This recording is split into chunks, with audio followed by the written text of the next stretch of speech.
The National Eligibility Cum Entrance Test is a standardized test conducted for admissions into medical and dental courses across the country. Problem number 1. The paper was leaked. Bihar police caught 13 people and their families for leaking the paper. Problem number 2.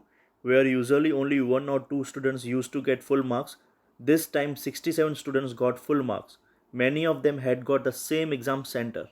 Problem number 3 is a high cutoff list. Problem number 4. Result was declared 10 days before the actual date of result. The first problem is a paper leak.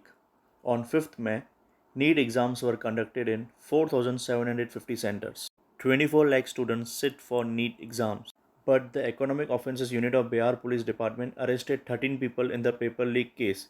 Allegedly, question papers were being purchased for rupees 30 to 50 lakhs. Rumors of this paper leak were circulating on social media, but no one focused on it. NTA said that the allegations of paper leak are baseless and media is unnecessarily hyping it. Apparently, there are telegram groups where people sell question papers before the exams. It's not just about Bihar. Similar problems were found in Gujarat and Odisha. In Gujarat, a school teacher took rupees 10 lakh from each candidate and helped them in solving the paper. Police seized rupees 7 lakhs from a teacher who had received it in advance. Every year, some or the other paper is leaked. How is this possible? Who is responsible for this? Problem number 2 is a high cutoff list. In a center in Haryana, students were given 2 papers and confusion began, in which a lot of time was wasted. Then later, they were told which is the right paper. In a center in Rajasthan, Hindi medium students were given an English paper. In Chhattisgarh, after 45 minutes, it was found that students were given the wrong paper. Students' time was wasted. The way the examination was conducted, there were problems in that too, and in the result declaration too. Result was declared on 4th June, 10 days before the actual date. On the same day, the whole media was busy covering the results of the election. And how was the result? 67 students got full marks. That is 720 out of 720. In 2019, the top score was 701 out of 720. In 2020, 2 students got full marks.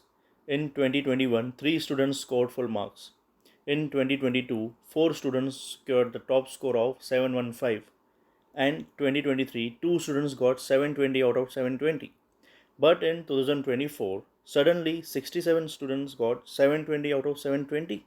2 candidates got 719 and 718 marks. The maximum possible marks in the exam are 720.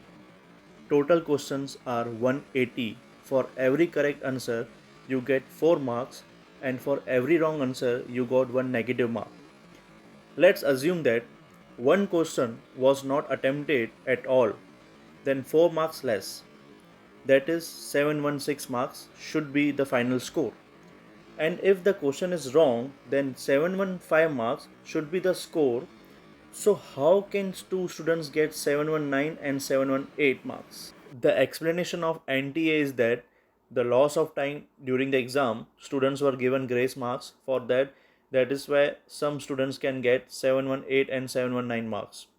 This happened with the help of a normalization formula which is made by our Supreme Court. If the problem is of time, then the solution should also be of time. The children whose time was wasted, they should be given extra time so that they can solve the problem. By giving grace marks, new problems can get created. The most important problem is the impact on children. How much is the exam pressure in India? We don't need to tell you this. In this entire exam, from paper leaks to time loss, grace marks, even in the result declaration, there were many problems. Due to this, some of the students even committed suicide. This is a sad reality of India. Where there is no value of merit and talent, such country can never progress. Why will students study if they can buy question paper on Telegram with money?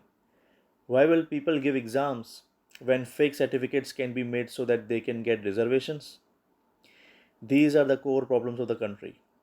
If we don't address them now, then why would any youth want to live in this country? Why would we think of making the country better by living here? This message goes to the youth of India. From this entire incident, if you can't conduct the exam properly, then don't take the exam. Postpone it, change it, do anything. Learn to accept your mistake.